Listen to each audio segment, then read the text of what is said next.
When 11-year-old Roger saw something nobody else could, everyone thought he was just a kid with an overactive imagination. But what happened next changed baseball history forever. "There's an angel!" Roger shouted suddenly, pointing frantically toward the field. "There's an angel massaging Hamlin's shoulders." Coach George Knox looked where the boy was pointing but saw nothing except his worst player stretching. The Angels were the worst team in the league, and Knox's job was hanging by a thread. The last thing he needed was some foster kid telling him fairy tales. "Kid, I don't have time for this," Knox grumbled. But Roger was insistent. "Please, coach, trust me. Put him in the game." With nothing left to lose and his team already down by 6 runs, Knox made what the commentators called the most baffling substitution in baseball history. He pulled his star hitter and put in Hamlin, a rookie who could barely hit a ball off a tee. The crowd went ballistic. "Are you blind?" one fan screamed. "My grandmother hits better than that guy." As expected, Hamlin looked completely lost at the plate. 2 strikes, not even close. But then something impossible happened. Roger watched in amazement as a glowing figure appeared behind the opposing pitcher. The Angel literally caught the ball mid-flight,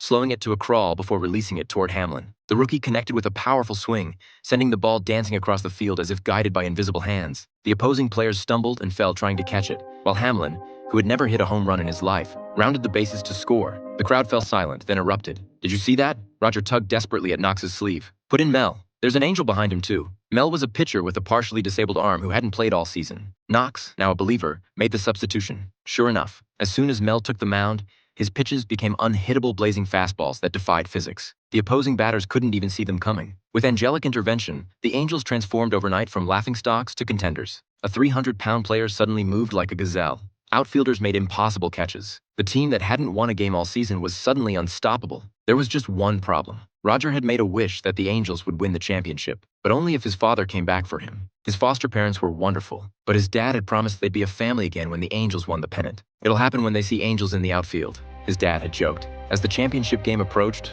Roger's heart sank. His father was nowhere to be found, and during the final game, the Angels disappeared. "Where are they?" Roger whispered desperately as the team struggled without supernatural help. That's when Coach Knox put his hand on Roger's shoulder. "Maybe," he said quietly, "they need to learn to win on their own." In the bottom of the 9th, down by 1 run with 2 outs, Mel stepped up to the plate. No angels appeared. The crowd, now believers themselves, began making angel wings with their arms. Mel stared down the pitcher, swung with everything he had, and connected. The ball soared into the outfield without any heavenly guidance. It was a home run.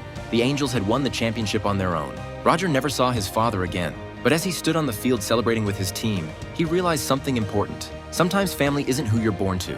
It's who believes in you when nobody else will.